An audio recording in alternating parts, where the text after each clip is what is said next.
Sang Kiai bagian keempat. Aku selalu mendoakan ibu,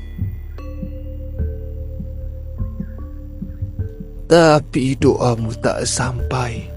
Kenapa kau tak masuk agama Muhammad? Aku tak kuat lagi disiksa. Mama. Evo menangis. Aku pergi, anakku. Masuklah agamanya Muhammad. Tiba-tiba tubuh Jauhari melemah dan ambruk. Mama, jangan tinggal Evo, Mama. Evo menjerit lalu tubuhnya glosor pingsan. Dan lama Evo pingsan, sementara Jauhari telah lama sadar.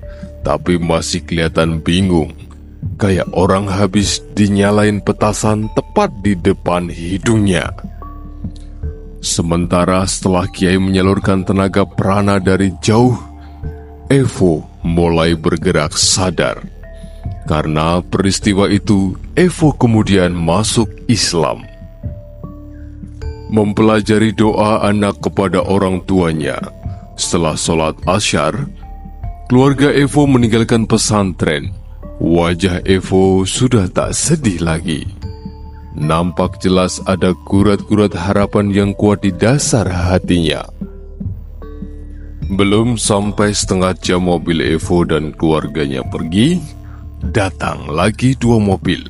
Satu mobil Toyota model lama, satu lagi mobil sedan polisi. Setelah mobil itu parkir, orang-orang yang ada di dalam mobil segera keluar. Dari mobil Toyota Kijang nampak keluar dua lelaki, satu berperawakan sedang bajunya warna coklat susu. Umur sekitar 40 tahun, orang ini bernama Setiono. Sering dipanggil Pak Nono. Adalah kepala desa Pasir Seketi. Yang keluar mobil bersamaan adalah Carik Sanusi. Orang berperawakan tinggi gagah, kumis melintang sangar, seperti mobil yang satu lagi adalah mobil polisi. Berisi 3 orang polisi.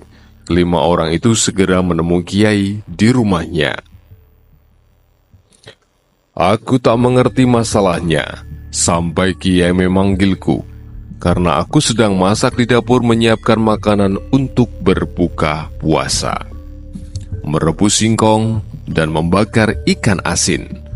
Bau ikan asin yang terbakar segera memenuhi udara, memanggil cacing dalam perut bergerak-gerak sehingga menimbulkan suara berkerutan.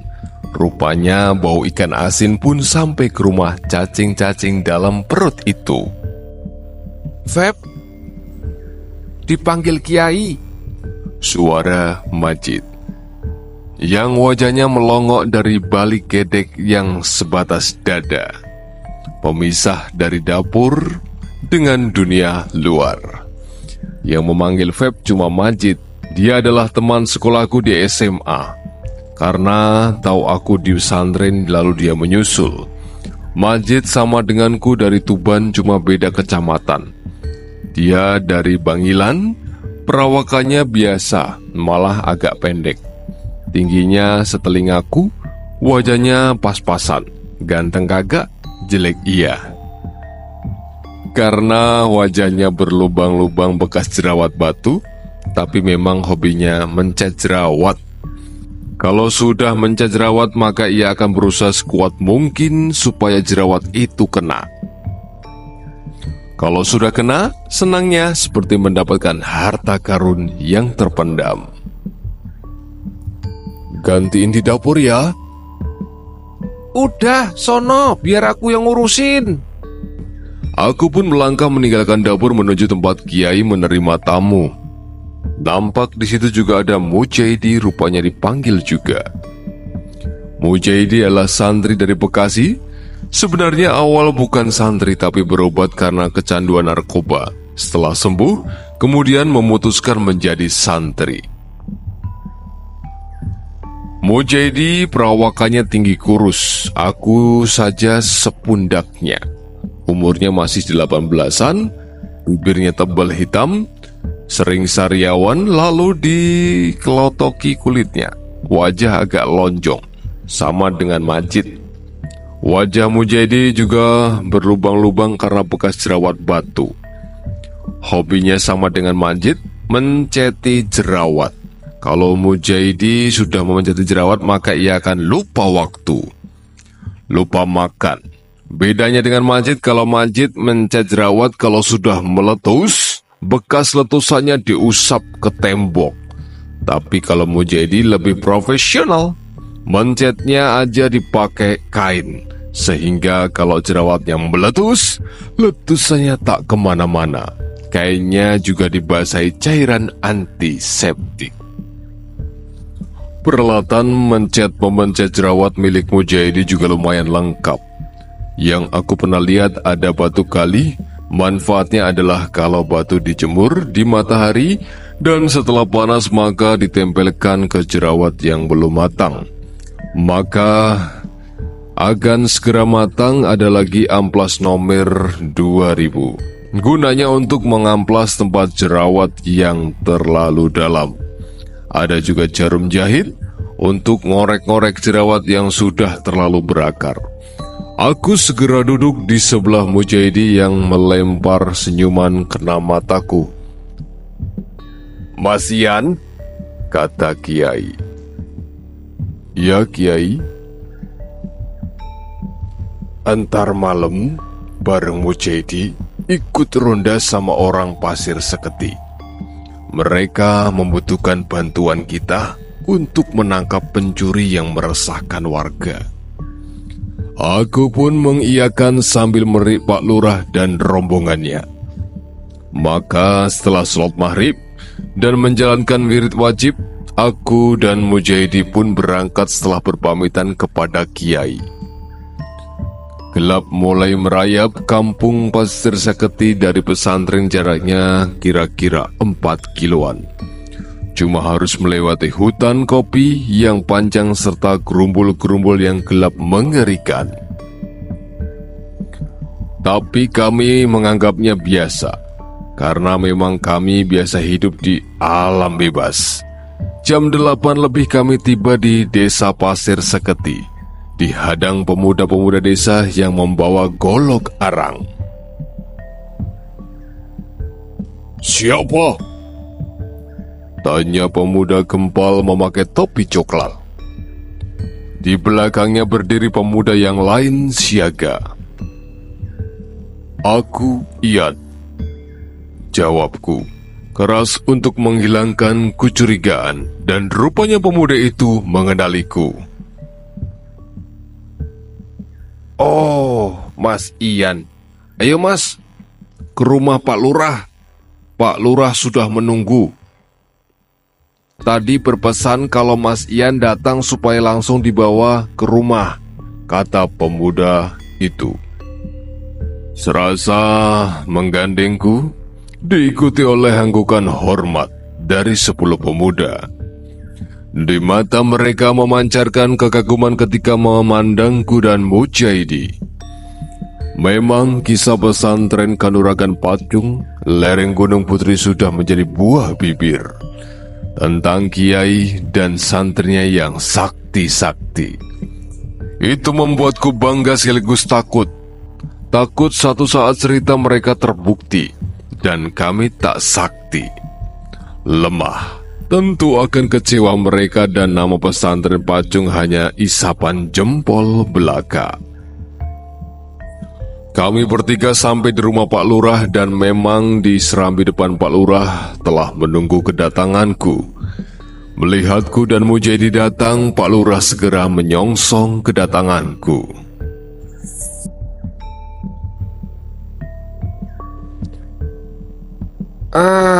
Saya sudah berharap-harap cemas. Jangan-jangan nak Mas Ian tidak datang. Kami diajak masuk ke dalam rumah dan duduk di kursi. Sementara di meja terhidang beraneka macam buah, gorengan, dan entah makanan apa lagi.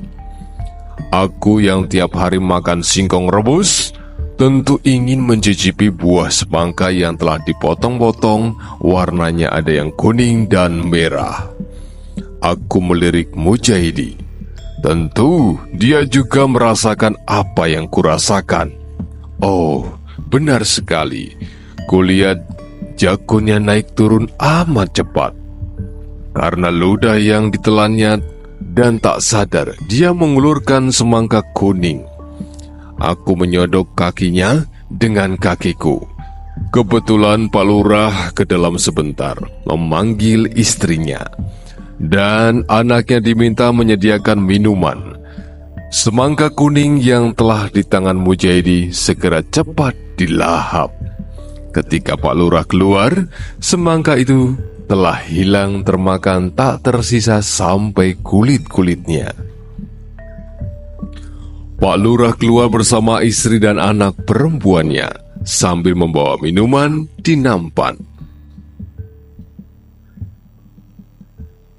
Ini loh Bu, murid dari pesantren Pacung. Anak-anak muda yang sakti-sakti. Terdengar suara Pak Lurah yang benar membuat aku jengah. Serba salah, tapi aku berusaha bersikap wajar. Anak Pak Lurah bernama Anggraini. Wajahnya ayu, wajah polos anak desa. Tapi aku kaget seketika. Anggraini meletakkan minuman, matanya mengerling. Bagaimanapun aku lelaki normal, wajarlah kalau berdesir hatiku. Setelah kenal-kenalan, istri dan anak Pak Lurah ke dalam. Tinggal aku, Mujahidi, dan Pak Lurah. Sementara satu pemuda dan 2 orang desa yang sebelumnya menemani Pak Lurah telah melanjutkan ronda. Aku melanjutkan pembicaraan sambil sekali-sekali mencicipi tahu isi dengan cabai kesukaanku. Sebenarnya ada pencurian yang bagaimana sih Pak? Kok sampai meminta bantuan Kiai? Begini loh Nak Febri. Pak Lurah mulai bercerita setelah menarik nafas panjang. Desa Pasir Seketi adalah desa yang damai. Tak pernah ada pencurian, kehilangan. Sampai satu hari, anak perawan desa ini ada yang hilang. Namanya Nining. Sehari 2 hari Nining tak muncul. Kedua orang tuanya menyangka Nining pergi ke kota menyusul abangnya yang bekerja di Jakarta. Jadi orang tuanya kemudian menghubungi abang Nining yang ada di Jakarta. Tapi abangnya mengatakan Nining tidak menyusul di Jakarta. Semua orang bertanya lalu kemana Nining? Sampai seminggu kemudian tubuh Nining ditemukan di sungai pinggir desa, sudah tak bernyawa. Semua orang geger. Siapa yang tega melakukan kekejian seperti itu? Setelah diperiksa forensik, ternyata Nining diperkosa sebelum dibunuh. Polisi berusaha menyelidiki tapi hasilnya tak ada. Pembunuh Nining tak bisa ditemukan. Sampai sebulan kemudian, lagi-lagi melati perempuan desa ini pun menghilang. Malah menurut ibunya, melati malam itu menghilang dari kamarnya karena memang jendelanya terbuka. Setelah desa telah diupek-upek, tapi melati tak ditemukan. Sampai seminggu kemudian, mayatnya telah ditemukan di sungai Dulu Nining ditemukan. Ini jelas bahwa penjahat yang menculik adalah penjahat capul belaka. Tapi tak tahu bagaimana dia bereaksi. Pak Lurah berhenti bercerita. Dia mengambil rokok Ji Samsu dan menyalakannya. Aku dan Mujahidi pun ikut-ikutan mengambil rokok dan menyalakannya. Selama ini kami ngerokok tingwe alias ngelinting dewe. Maka rokok Ji Samsu terasa nikmat sekali. Asap mengepul-ngepul bergulung. Pak Lurah melanjutkan ceritanya. Kami tak mau kecolongan lagi. Maka perondaan ditingkatkan, dibantu para polisi sampai seminggu yang lalu.